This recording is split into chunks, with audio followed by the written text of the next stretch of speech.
Саламатсыздарбы урматтуу телекөрүүчүлөр. Биз бүгүн өзгөчө көрсөтүү даярдамакчыбыз. Анткени азыр ушул Баткен облусуна баратабыз. Бүгүнкү көрсөтүүбүздө Кыргызстандын Атайын багыттагы полкунун номер 3-батальонуна караштуу Баткен шаарында жайгашкан өзүнчө ротасынын кызматкерлеринин спорт жаатындагы ийгиликтери менен толук сиздерди тааныштырып өтмөкчүбүз. Биз менен болуңуздар.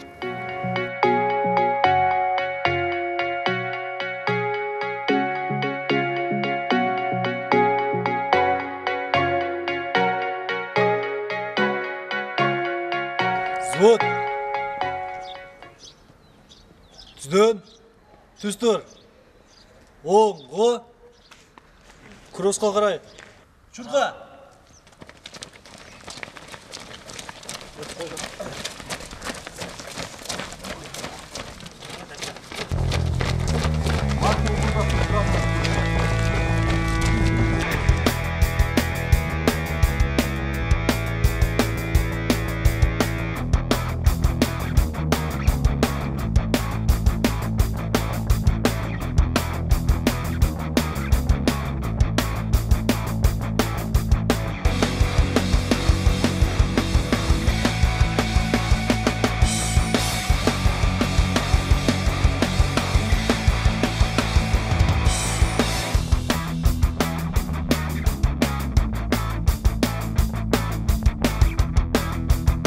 Запчет боюнча 15-тен кем тартынбайбыз. 20, 25, 30 тартынабыз. Даярданабыз.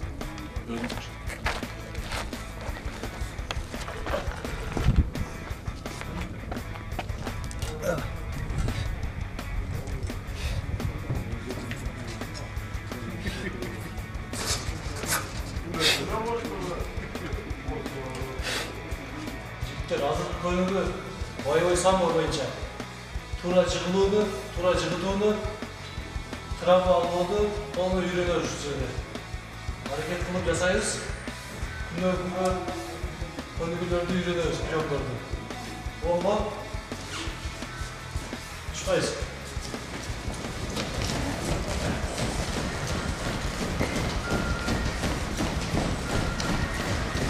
Элеман мырза, саламатсызбы? Сизден жанатан бери ушул жумушуңузга, машыгууларыңызга көп болуп атабыз. Сиз эстедиңиз окшойт. Кыймылдаганга. Азыр кандай кылабыз? Сиздин ошол машыгууларыңызды мындан артык улантканыңызга кантип тартабыз? Чоң рахмат сиздерге. Ушунчалык келип биздин жумушту кылып чагылдырганыңыздарга. Өзүңүздөр көп болгондой эле биздин жумуш ушундай. Спортко байланыштуу болгондуктан күн сайынкы иш тартип кросс менен анан ушу боевой самбо ушул менен башталат. Бул жерде да күн тартиптер бар. Бул бир четине көп болдуңуздар. Дагы азыр эми убакытка байланыштуу да. Убакытка байланыштуу ушуга жетишип жетишип атабыз. Азыр биз кийинки көрсөтүү футбол стадионуна барсак, Азыр кийинки тартымыбыз ошо ошо футболго барсак, биз ошол жакта биздин команда кезектеги оюнга даярданып аткан кези азыр. Беттеш болот. Беттеш жекшемби күнү беттеш болот. Биздин команда, Нурбаткен командасы ушу чемпиондукка аттанып аткан кези, Кыргызстандын улуттук лигасында чемпиондукка аттанып аткан кези, алдында өтө жакшы оюндар бар. Ошол жактан тренировканы командамды көрсөтсөм болот сиздерге. Сиз ошол Нурбаткен командасында мүчөсүз. Мен Нурбаткен командасында капитан команда болуп өзүм ойнойм.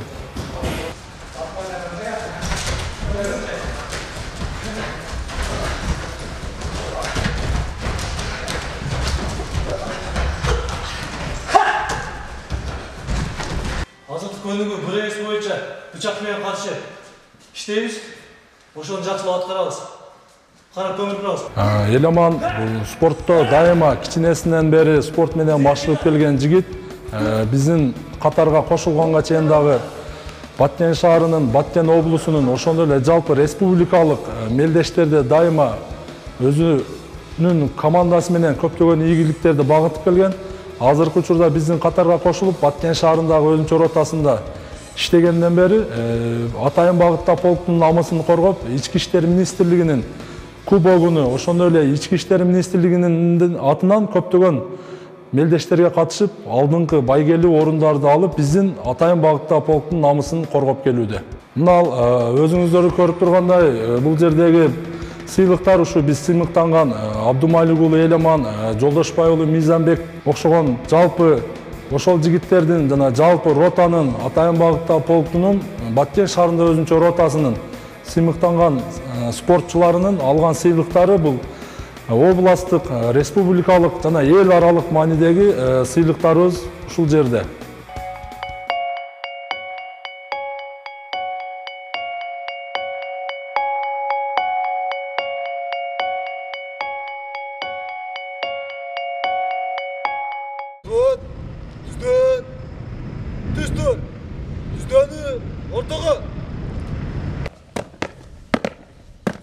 Жолдаш капитан, 2-нчи взводдун өздүк курамы сапты кароого тизилди. Баяндама берген милициянын прапорщиги Абдумалик уулу.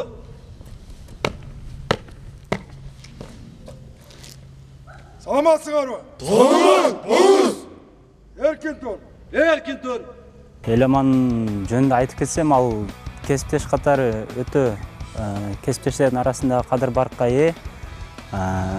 Балдарга көз карашы да баардыгына бирдей, өзү командир отделение болот. Сыртта да жүргөндө агайыны катары ар дайым жакшылык иштерде бирге чогуу жүрөбүз. Биз кесиптеш катары албетте анын жетишкендиктери менен өтө сыймыктанабыз. Анын жетишкендиктерине сүйүнөбүз. Ал өтө мыкты жетишкендиктери жетишкен деп ойлойм мен. Жеке мен эмес, бүткүл иштеген кесиптештери да өтө сыйлашат жана бакташат.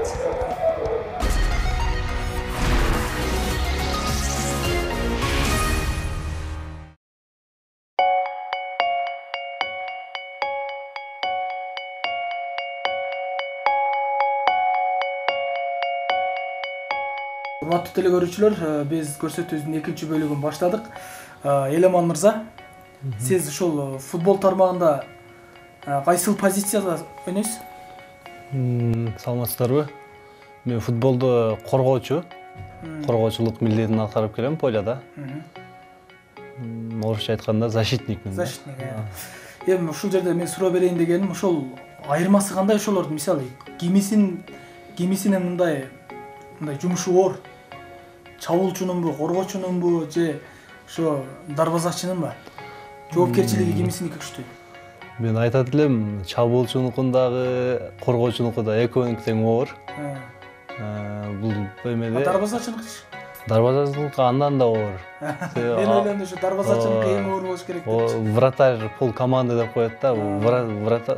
Дарбазачы өзү эле бир жарым эмен ойноп коет да. Анан коргоочу дагы өзүнүн милдетин так аткарыш керек, чабуулчу да өзүнүн милдетин так аткарыш керек, дарбазачы да аткарыш керек. Ошондо жакшы команда ийгиликке жетүү үчүн баардыгы бирдей аракет кылыш керек. Сиз кайсы клубда ойнойсуз?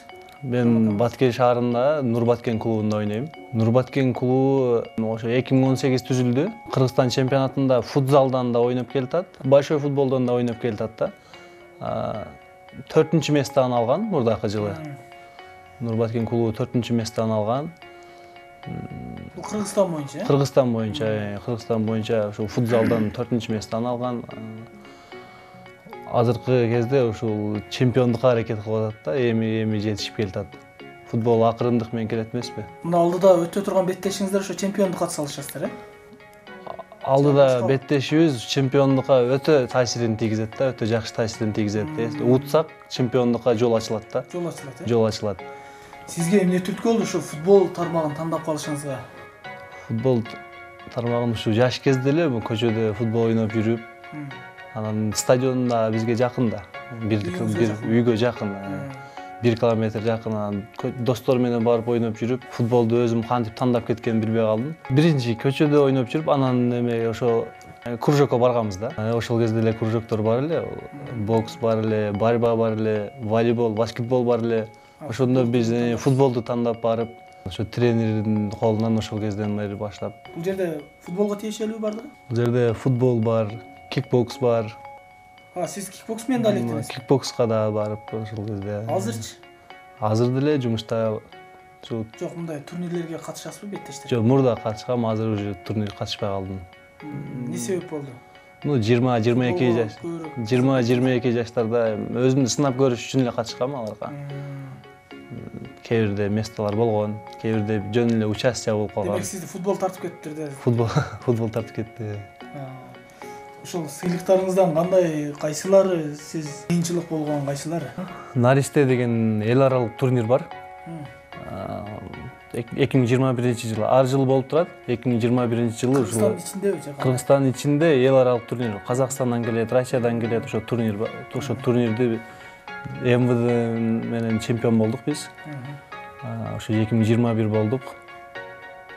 Көп жылдан бери чемпион боло элек МВД. Быйыл болду. Ушуну айта алам, жакшы жеңиш болду деп.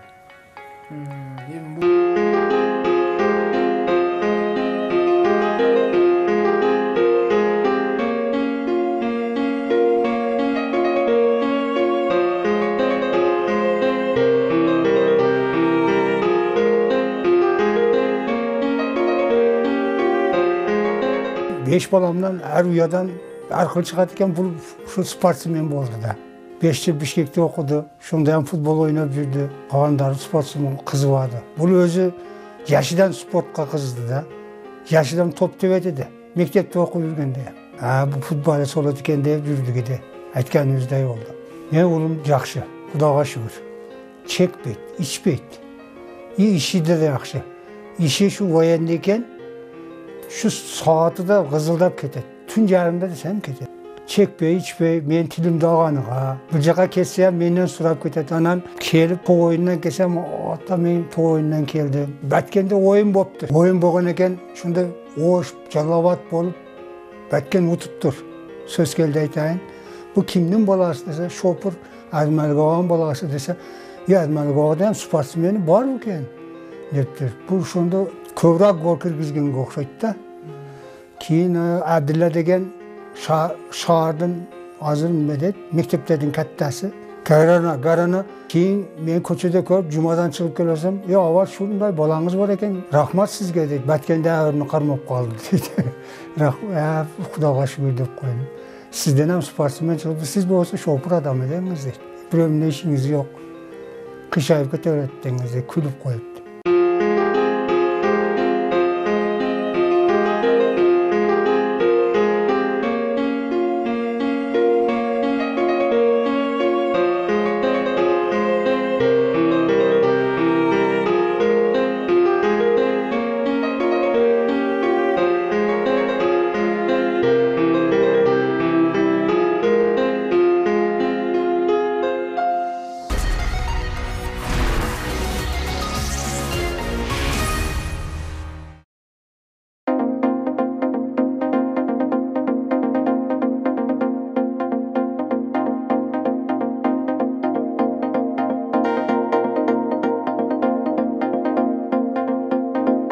Eleman бұл біздің Нурбаткен командасының лидері, капитаны команданы алдыға сүдіріп жатат.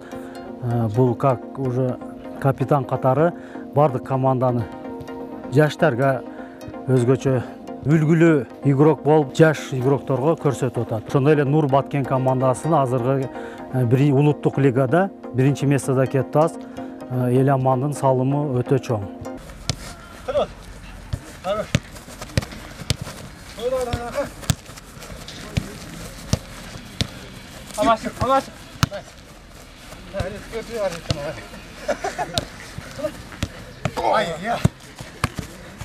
Hadi.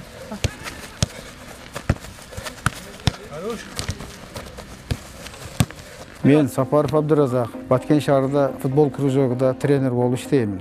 89-жылдан бери ушу жерде, ушу стадиондо эмгектенип жүрөм. Абдымалик уулу Элеман менде 10 жашынан бери келип футболго катышып жүрөт. Кичинекейден ушу тырышчаак, аракетчил, көп соревнованияларга катышты, чоңойду. Жыл өткөн сайын такшалып, тренировка кылып жүрүп, физически эң күчтүү балдардан болуп чыкты. Бул балага ыраазычылыгым ушунчалык тырышып, азыр окуу жайды Бишкектен да бүтүп келди. Азыр кайра өзүбүздүн жерге келип, ушу жумушка кирип, жумушта дагы эң алдыңкы Кыргызстанды коргоочу жигиттерден болуп ушу жүрөт. Азыр биздин Баткендин командасы да, Нур Баткен командасы да тренировка кылып жүрөт. Капитан командасы жөнөкөй эле үй бүлөдөн чыкты. Дайыма тренировканы калтырбай ушу жүргөн үчүн Кудай ушул деңгээлге жеткирди. Көп турнирлерди өткөрдү. Мини футбол боюнча дагы өтө жакшы ойнойт.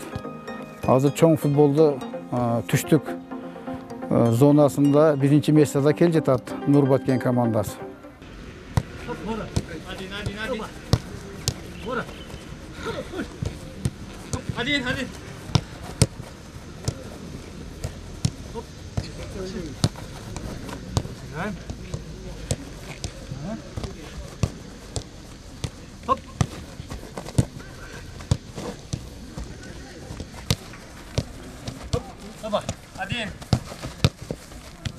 Жумасына 6 күн машыгабыз.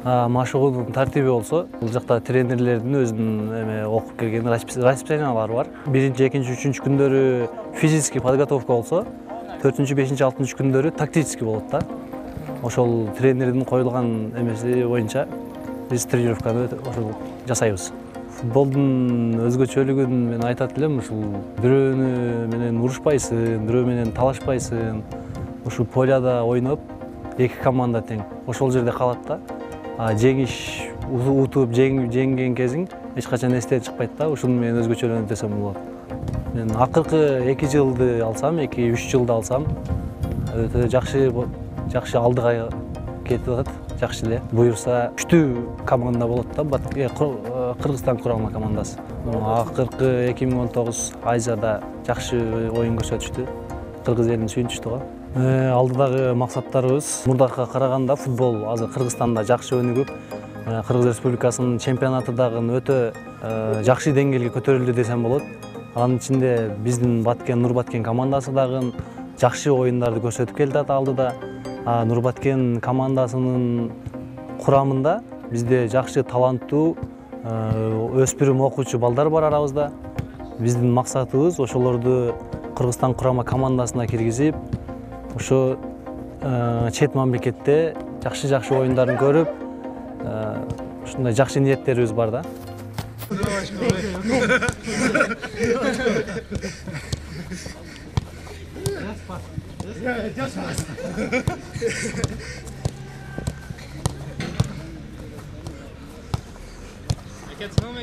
Нормально.